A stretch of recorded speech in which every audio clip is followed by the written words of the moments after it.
All right, it's 7:30 on this Thursday night. That means it's time to find out if you guys like it or not. I'm producer Chris. Tonight we're talking about everything from middle children to cash, catch-ups, and much more. Catch-ups, not like catsup or ketchup. We were joking about that yesterday when I tried to run this story, but I ran out of time.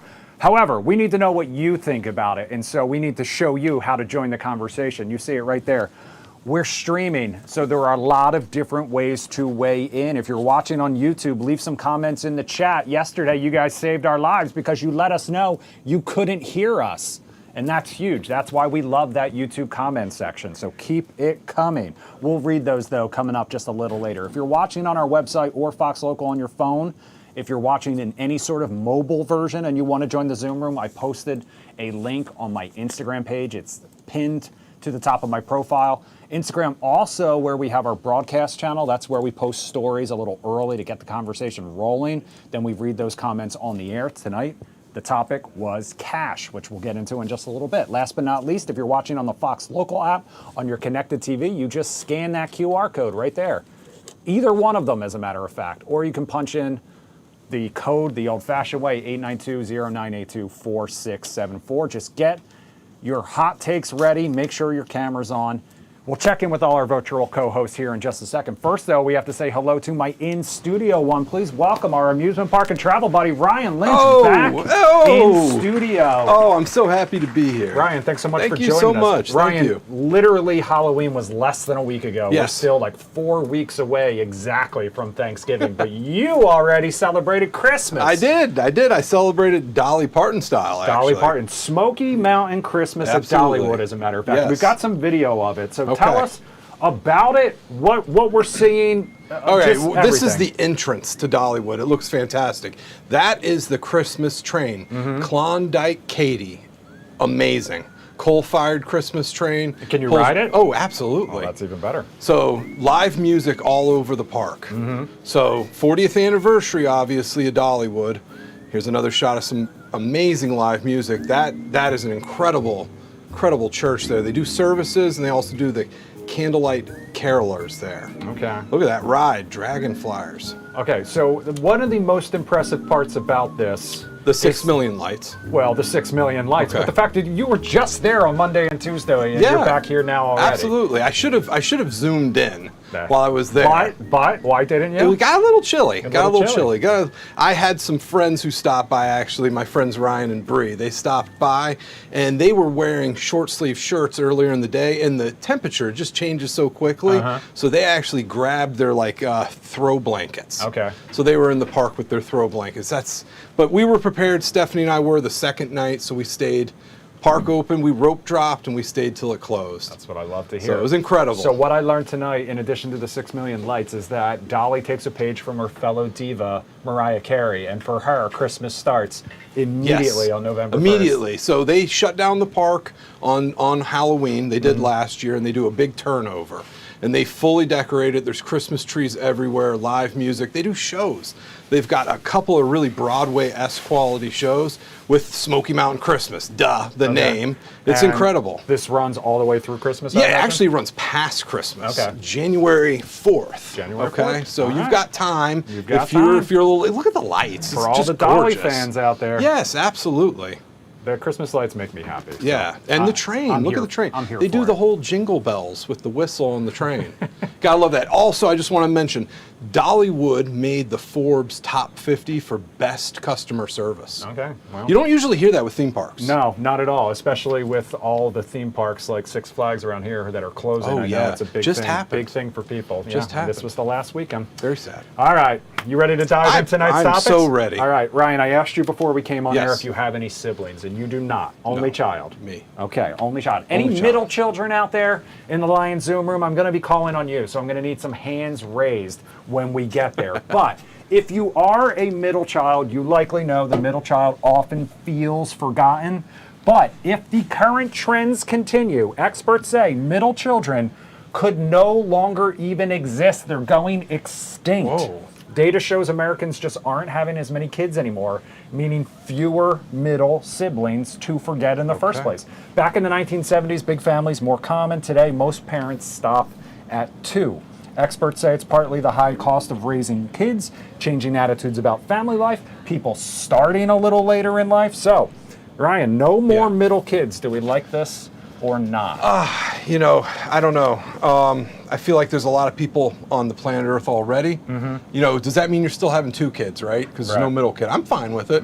2 kids is a lot. 2 kids is like, step this way a little bit. I want to make sure that you're on 0 camera. kids. 0. 0. 1 on the way. I don't know. Let's see. Any middle children in the Lion Zoom room? Raise your hand if you are a middle child or have a middle child in your family. Allison, we're coming to you first. Allison, where do you fall in the rank? Okay, I am the oldest of 2, but I have a middle child. She's my only girl, and she's right in the middle, and she is kind of in her own world. Yeah, I haven't. I'm one of 3. Okay. 3 boys. Nick is the middle child, and sometimes Nick watches on YouTube and leaves some comments, so we'll find out for sure tonight if he is, because I'm just going to say he subscribes to every stereotype about middle children. He only has 2, though, and my older brother only have 2. What does that mean, though? Does that mean like neglected, ignored, isolated? A little aloof, a little stubborn. Okay, I'm an Aquarius, so I understand that. I mean, he tends to get his own way sometimes, I think. Okay. He can't defend himself unless he jumps into the Zoom room or on the Lion or on our YouTube chat, so I can say whatever I want. David, middle child syndrome. I mean, are we lacking something? Do we need middle children to kind of keep the oldest and the youngest in check? No, we'll all be better off if these wretches are eliminated from society. No more middle children. And Ryan Lynch, I enjoyed when you played for the Denver Broncos, middle linebacker, right? No. Oh, okay. Sorry. Close. I was, are you thinking John Lynch? No, same name. Okay. Was he? Yeah. There's a Ryan Lynch? David, you lost this on that one. Chad, do you have any siblings? I do. I have a younger brother. I'm the oldest of 2. Okay. And yeah, no more middle child. And what's worse, a Dolly adult or a Disney adult? Dolly adult or a Disney adult? What does that mean? What's worse? Why does it have to be worse? Why do you have to choose? Can't you be both? Can't you be both, Chad? Yeah, it could be both, I guess. All right.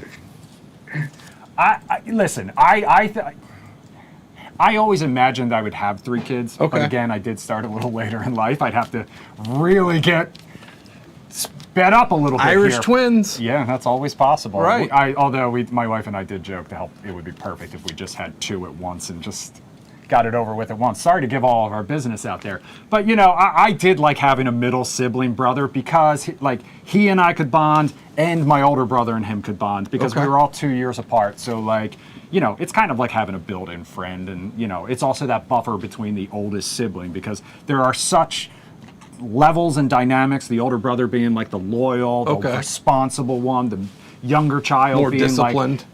The older brother. Yes. the Very younger much so. being the younger one being wild like child. Anything goes type of a thing. So then you need that middle child there to kind of bridge the gap a little bit. Okay.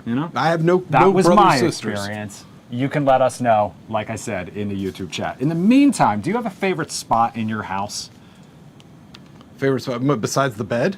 Yeah. I mean, the couch. Okay. I guess it's terrible, but a spot you claim as your own. It's sunken in. Yeah, I mean, the ass groove. He's talking about the ass groove. It. A report from Talker Research says the average person actually has 2 favorite places they consider theirs and theirs alone in their home. The research says younger adults like Gen Z and millennials generally have 3 or 4 spots they claim, so even more.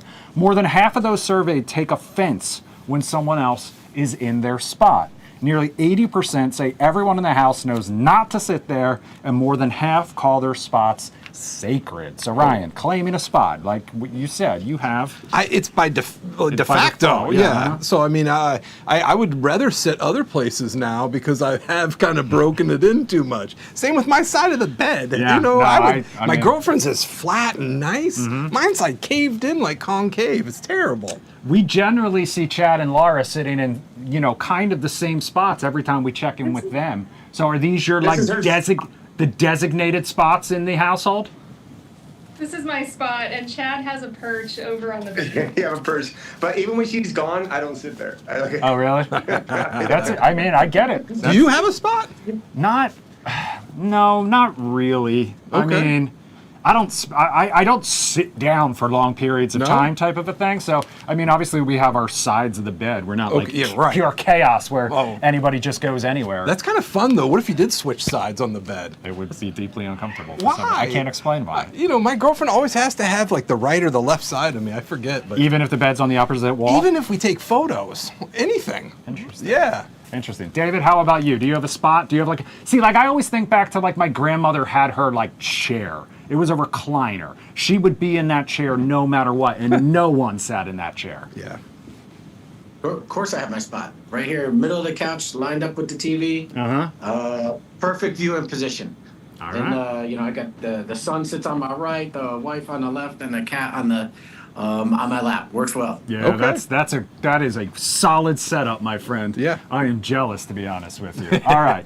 Let's talk about cash now, all right? That was the story that we teased before. Cash used to be king. That's what they always said. Cash is king. Gen Z, on the other hand, for them, cash could be cringe. Oh. I'm just the messenger. More than half of Zoomers say they only use cash as a last resort to make a purchase. Instead, they'd rather use a debit card or phone apps like Cash App, Venmo, Apple Pay. 54% admit they're more likely to spend without thinking when they have physical cash, and that paying with apps or plastic helps them stay on budget. 29% believe people who use cash are out of touch. We posted about this on our broadcast channel, like I said. So, Kathleen says, I feel like such a grown-up when I have cash on me. Alex says, nope, I use Apple Pay. If I can't tap, don't even invite me. Molly says, so wrong. I never feel as grown up and together as when I have cash on me. I never travel to another country without cash either, just in case. And there are still tons of everyday things that are easier to have cash for. For example, I gave you $60 this morning to pay our cat sitter, who is 12 and doesn't have Venmo. True story. I did not have cash. Will says cash is king still. Laura says, ew, cash. I don't even remember the last time I had any. Freddie says there's nothing to like it or not about carrying cash. I would carry cash if I want to spend for gas or other reasons. But then you have to have human connection and contact if you want to pay cash for gas. Paris says, no, I hate carrying cash because I forget I even have it on me. Interesting. Ryan, yes. Do you have any cash on your pockets Yes, right now? I do. Yes, I do. I do have cash. I'm an old man. We discussed this. I'm 45. I've gone over the hill, right? I've there you got go. cash He's as well. got cash. Yeah. He's turning older. Here's what I'll say though, Freddie. This cash that I carry around in my pocket has been in my pocket for probably a solid year at this point. Whoa, because that same I cash? haven't spent it. Yeah, exactly. Whoa, that's crazy. So Is it like I lucky haven't. cash? I can hear you. Chris, I would say this. Look, if I wanted to carry cash, I mean, I go to the bank, I take out some cash, and I just save it for something else. Okay, you save it. If I wanted to go to the gas station, let's say I want to pump $20, I use cash for it, and then I just go in there, fill up my gas, and be done. See, that's so and interesting. the other reasons I want to spend on whatever I want. Yeah, definitely. Allison, I find that interesting because paying cash for gas means that you have to actually go up to the counter as opposed to just paying at the pump. That's the opposite. I carry cash around with me to if somebody asks to borrow $1, at least then I can help out. Do you carry a lighter with you too? I should. Okay, that's like a bartender. Exactly. Yeah, Chris, I'm not really a big cash person. The only time I have cash, if somebody hands it to me for whatever reason, and I shouldn't be saying this, but keep it in a hidden place in my car. Okay. Because there's homeless people in my neighborhood that I'm very close to. Okay. And I like to just, every now and then when I see them, I'm like, hey, here you go. But other than that, no, there's no need. For one, I'll lose it. It's more to keep up with. It's so much easier just to use your phone or a credit card. David, the one thing, and I don't generally agree with a ton of Gen Z things, but because if I have cash, it means I've already subtracted it from whatever is in my bank account. Okay. That then when I do finally get around to spending it, it does feel like it's not coming out of my account, and that it is almost like pretend money. That's some convoluted logic there, Chris. I'm not defending it. I think to quote Egon Spengler, he says, cash is dead. And, I like paying with the credit card just so you can see the credit statements and track where your money's going and get all the stats, stuff like that. But and Chris, how much cash you got on you tonight, and which way are you going home? Yeah, exactly. Well, trust me, you will They not. are ones. You will. Yeah, they were ones. Yes. Read into that what you will. Chad, how about you? I mean, you work in an industry where I think cash probably used to be maybe a little more popular, but not these days. No, and I still have like a personal training client that pays me with a check. I Whoa. can't get her to. I can't get her to use Venmo at all. But my mom, when I go to visit my mom and stuff, my mom and dad, they'll give me cash, and I'll immediately deposit in the bank. Yeah, cash is no good. But I do have a little convenience store in my building here. Okay. And whenever he appreciates the cash, so whenever I have cash, I give it to him. So Okay. I save it for him. That's nice. That's very nice. You I know, like I mean, that. it I used to applaud come that. in handy for tips at like nail salons and things too, but now everybody has their own personal Venmo code or just a QR code you can scan and stuff like that. So that's helpful. Yeah. I do, going back to the check though, the greatest thing that's ever happened is like the just mobile deposit that you can just take a picture of it with your phone. Yeah, absolutely. Because that used to be a huge impediment to me ever cashing Balancing a a check. checkbook, dude. They I'm didn't pretty teach us sure. that in high school. I know. The last time I actually did it, there may be a few people on this Zoom room who have balanced a checkbook recently still. I'm looking at, you know who I'm looking at. Exactly. For the rest of you, we're talking about David. All right, we're inching closer to the end of the year, and for some people, that means inching closer to performance review season. The Wall Street Journal out with a new report offering insights into the annual ritual, mixed with praise and criticism. They say it began back in World War I to manage factory workers. Many critics today, though, claim it is an outdated way to measure an employee's success. Ryan, you're a business owner. Oh. Performance reviews. Do you like this idea or not? Yeah, I think they're healthy because it gives you an idea, a snapshot of where the employee is going. Are they improving? Is there areas that could use improvement? But I think that basing everything off of that performance review, it's probably not the healthiest. I think it's just a portion of what that employee represents. Yeah, I agree with that entirely. Allison, how about you? Performance reviews. Do you like them or not? I love them. Just like Ryan said, you can see where you are, kind of gauge, what you need to do. And one thing I like, I'm a very open person, and I love constructive criticism to see where I can grow and move forward. And I always have amazing reviews, I will say, from my supervisor. Like, the worst thing she ever says to me is I don't take off work enough, which I'm not going to because I'm not a taker offer. But yeah, I love a performance review. Okay. David, how about you? Ryan Lynch, I think, has it absolutely right. His days as middle linebacker at the Denver Broncos must have served him well there. I'm telling you, man. But yeah, I think he just to put it in my own words, the subjective evaluation that happens in that has a place, and it should be considered in an employee's overall performance. But an organization goes wrong when they put all their eggs in that basket. I'm kind of a fan of coming up with some kind of analytics, like Moneyball style. Okay, yeah. Now you're speaking my language. Yeah. Right, and trying to get some employee-type decisions at least partially informed by objective criteria. I understand. Yeah. I agree. And it would be nice to know kind of what that criteria is. Because, if you just assign a number, but they don't ever want it, like this number here is like reserved for like, I don't even know what you would have to do to get that number. And so then you're stuck here for life. And then they're basing things like pay raises and stuff off of it. Not a fan. All right, keep the comments coming on all those stories, including middle children, cash, and everything else we talked about. Coming up next, though, we're talking about hot showers and why that's heating up TikTok and leaving your phone on Do Not Disturb. We'll be right back.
Welcome back to Do You Like It or Not on this Thursday night. This is the part of the show where we like to check the YouTube comments. Last night they came in clutch because they let us know we had no audio on YouTube. Let's see what people are talking about today.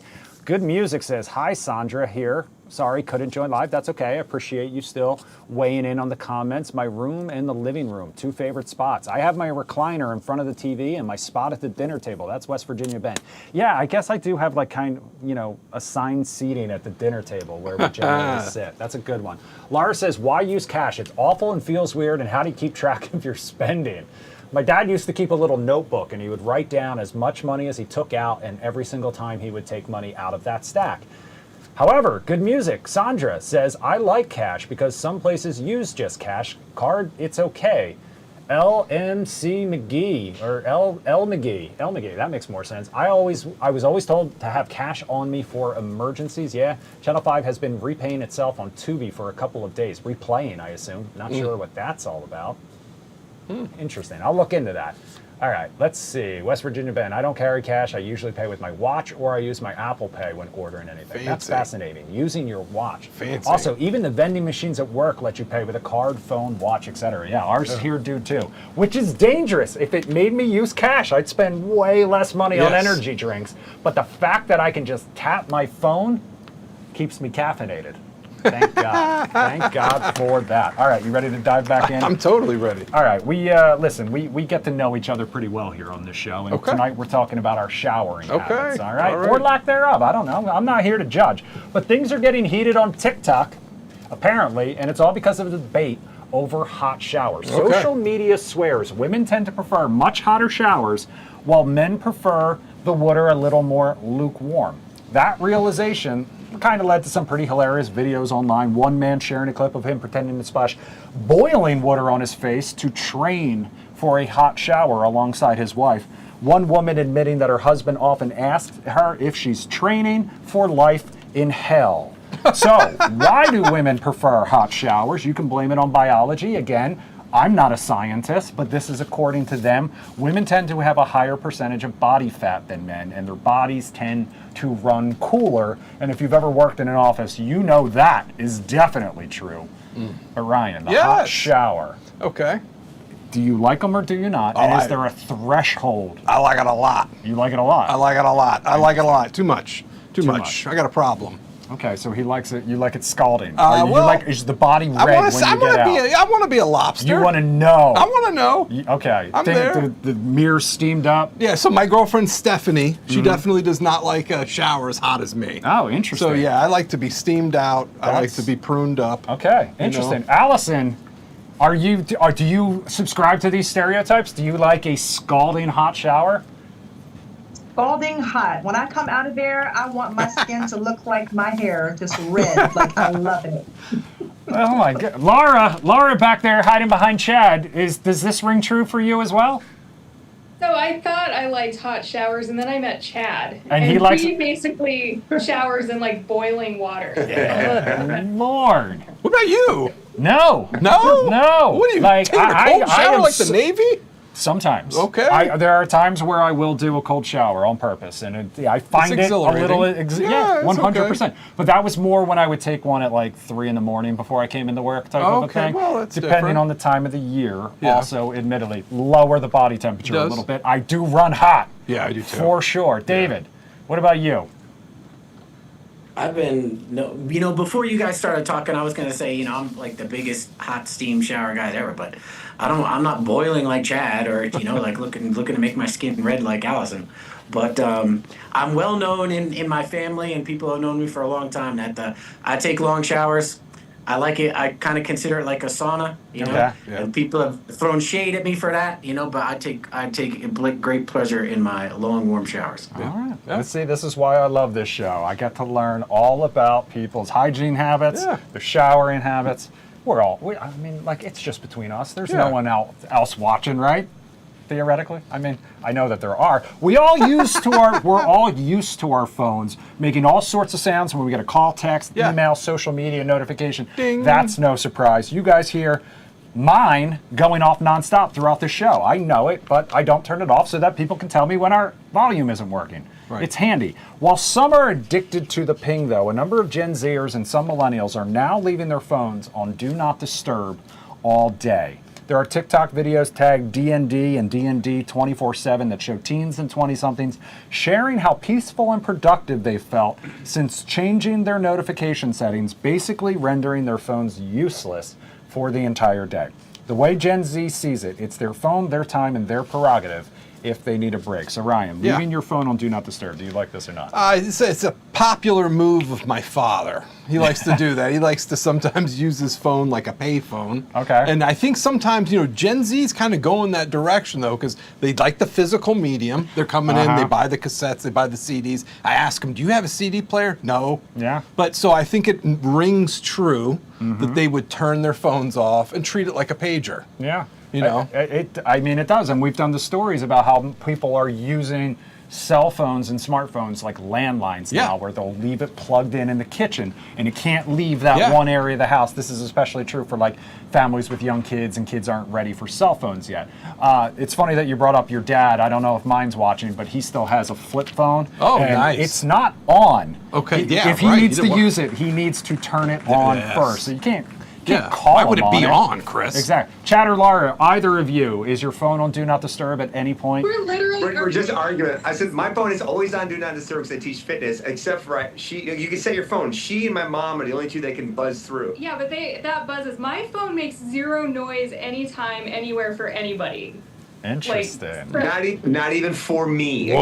I guess, apparently. For Chad. Interesting. Learning things. I think we're breaking up on air. Listen, you guys had a good run. Yeah, it's long enough. All right. In the meantime, Freddie was just showing his phone. Freddie, is it on D&D? Yeah, can you hear? Yeah, I I can- have put Do Not Disturb on. Your phone is Well, on let me tell you Do... something. Well, actually, when I go to sleep, when the news at 11 is on, I'd rather just go to sleep. Okay. And Allison? put Do Not Disturb on. Allison, That's what about you? Never, because I'm everybody's emergency contact, so I Okay. get calls at 3 a.m., 4 a.m. I can never put my phone on Do Not Disturb. Yeah, I mean, which makes total sense. The only time that I silence my phone is when my wife is home and she's asleep. Okay. If I'm home alone and it's just me in the house, I leave the ringer on all night, and depending on Do you sleep close to your phone? yeah, it's right next to my head. Oh, doesn't dude, that's bother, so doesn't bad. bother me. So bad. Doesn't bother me. The cancer. One- yeah, It's coming. well, listen, you're if a it's- daddy now. it's- You have to start thinking differently, okay, Chris? Yeah. David, what about you? Is your phone? Are you like my dad with the phone, just basically useless? No, and I'm not offended at that at all, Chris, by the way. No, it wasn't a shot. It wasn't. No, trust me, it wasn't a shot like that. I just meant more so the phone usage. I do not disturb at night, except I've mastered the settings of individual people and the mode by which they contact you with can still ring you if there's an emergency. But yeah, do not disturb at night. All right. Yeah. Well, I appreciate the fact that everyone has their phones or however they're watching us in the meantime. Yeah. Ryan, thank you so much Oh, for dude, joining us love it, once again. love it, I love it. appreciate it. We're down to our final 30 seconds. Saida will be here tomorrow filling in for me. I'm taking a day off finally. For producer Jim, though, I'm producer Chris. Thank you so much for joining us in the Lion Zoom room and watching at home on Fox Local. We'll be back at 9 o'clock with Tony P. Have a great night.